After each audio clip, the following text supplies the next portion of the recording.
지혜로운 사람이 규칙적으로 생활하는 이유. 하나, 규칙적인 하루를 살아야 삶이 뜻대로 통제된다. 둘, 기분에 따라 낭비하는 인생의 손실을 막는다.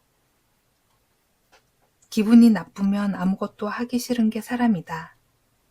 내키면 하고 아니면 미루고 그럴수록 감정도 일의 결과도 기복이 생기고 갈수록 심해진다.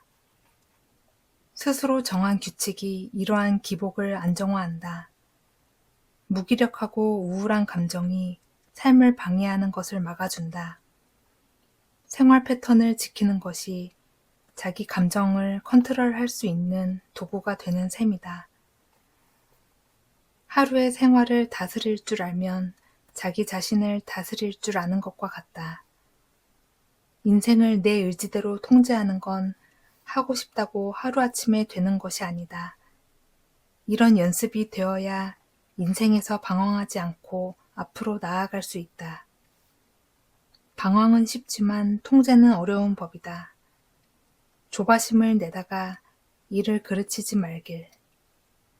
계단을 오르듯 하나씩 밟아 나가면 어느새 꼭대기에서 풍경을 보듯이 하루하루가 눈에 들어오고 뜻대로 움직일 수 있게 된다.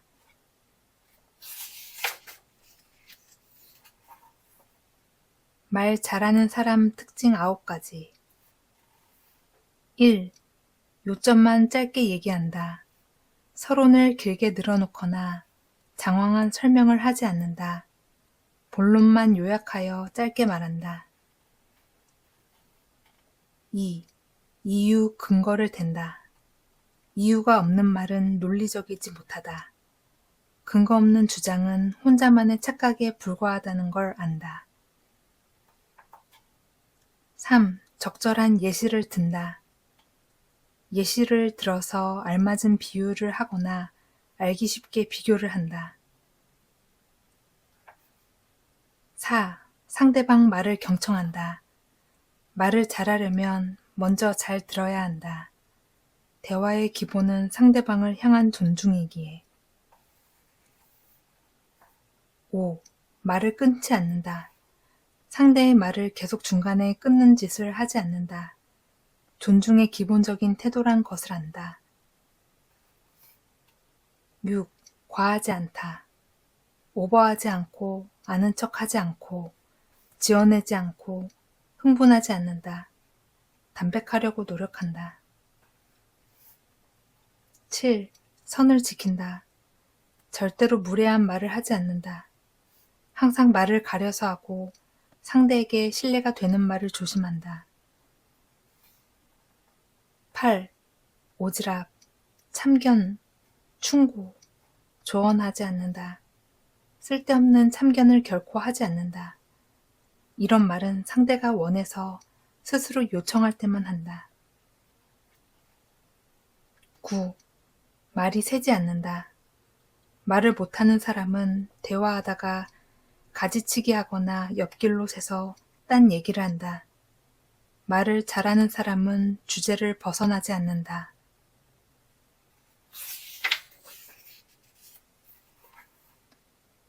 절대 놓치면 안 되는 사람. 안정감을 주는 사람.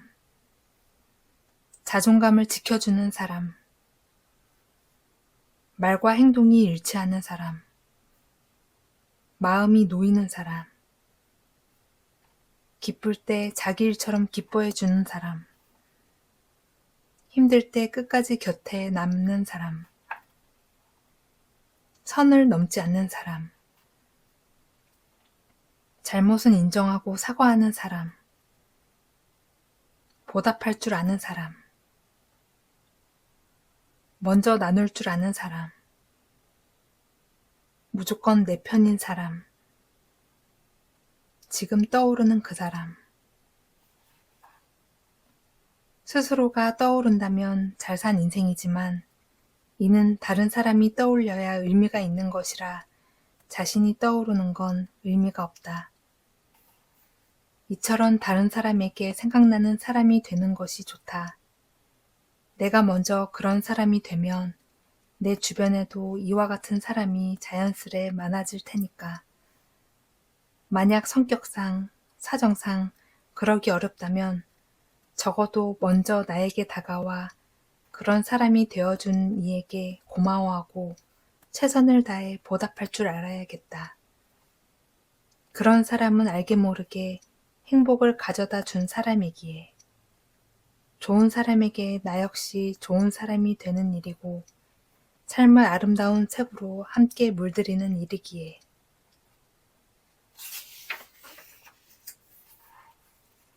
자존감을 스스로 낮추는 말투.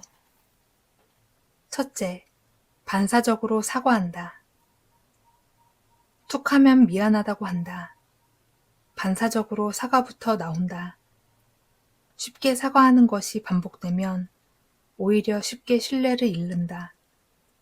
실수나 잘못했을 때 중요한 건 사과가 아니라 두 번 다시 되풀이하지 않는 태도다. 사과는 진심을 담아서 한 번으로 끝내고 반복하지 않게 문제점을 고쳐야 한다. 둘째, 자주 의존한다. 항상 고민이 많고 자주 물어본다. 주위 사람한테 의존도가 높다. 매사에 물어보는 말투와 별거 아닌 일까지 심각하게 고민하고 털어놓는 모습은 줏대없어 보일 수가 있다. 웬만한 고민은 알고 보면 혼자서도 충분히 해결이 가능하다. 중대한 문제와 고민만 물어보고 의지하는 것이 좋다. 셋째, 거절을 어려워한다. 거절한다고 미움을 사는 게 아니다. 관계가 끊어지는 것도 아니다. 겁먹을 필요 없다. 만약 이런 일로 미워하거나 관계를 끊을 사람이라면 하루빨리 끊어야 더 이로울 관계다. 일단 거절한 후 사정이 안 되는 이유를 차분히 설명하면 된다. 아주 작은 용기만 있으면 된다.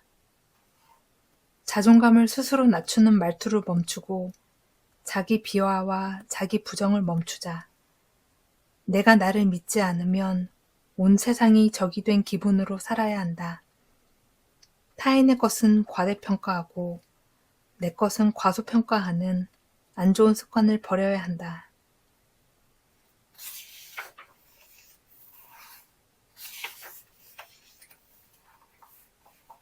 해바라기. 이딴 건 왜 만드는 거야? 누가 사주기나 한대? 윽박지르며 구박하는 가족. 벌써 몇 차례나 반복된 구박이다. 아직 제대로 된 판매 실적이 없었던 그녀는 대꾸할 말이 없었다. 서름이 복받쳐서 눈물이 터져 나왔지만 우는 모습까지 보이긴 싫어서 입술을 꽉 깨물었다.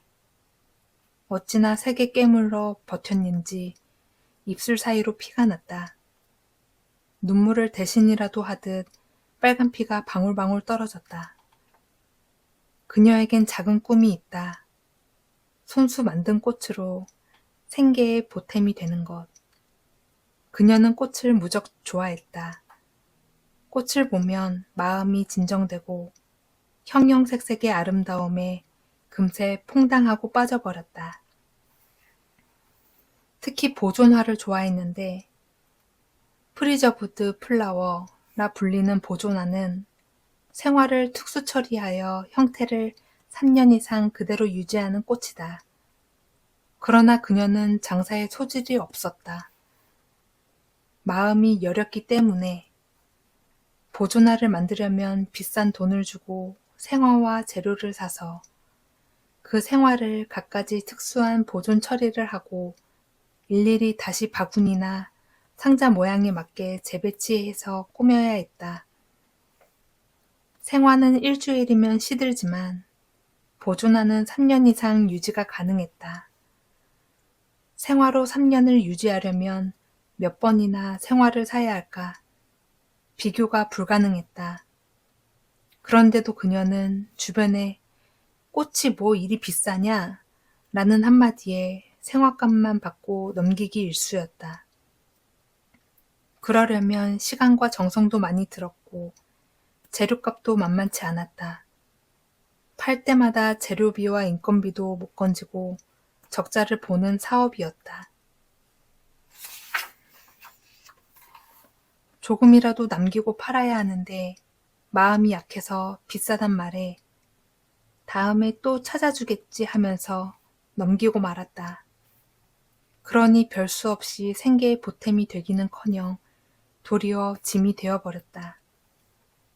그녀는 어린 자식도 있었다. 아들 둘에 딸 하나. 아이들답게 매일 밥을 달라고 조르고 간식을 달라고 조르고 밖에 놀러 나가자고 조르고 어몽어스 캐릭터 베개를 만들어 달라고 조른다. 그러면 그녀는 매일 밥을 차려주고 간식을 주고 데리고 나가 놀아주고 어몽어스 캐릭터를 손수 자수를 놓아 베개를 만들어 주었다. 그런 자식이 무려 셋. 셋이 만들어내는 설거지와 빨래와 집안일은 양이 많아 끝이 없다.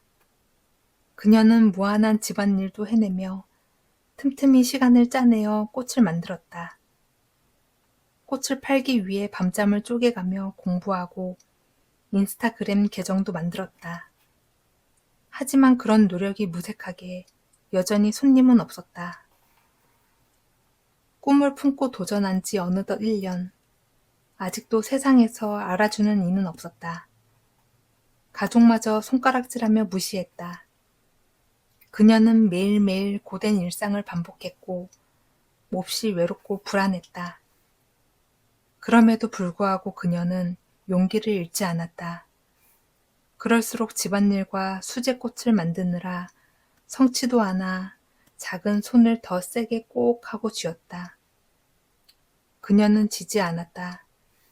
핀잔과 무관심 속에 서름을 느끼며 하루가 멀다 하고 눈물이 솟았지만 꿈을 놓지 않았다. 모든 것을 놓아버리고 싶을 때마다 그녀는 꽃잎을 만지작거렸다. 그런 그녀를 보고 꽃이 활짝 웃었다. 마치 그녀가 해이고 손수 만든 꽃이 해바라기인 것처럼.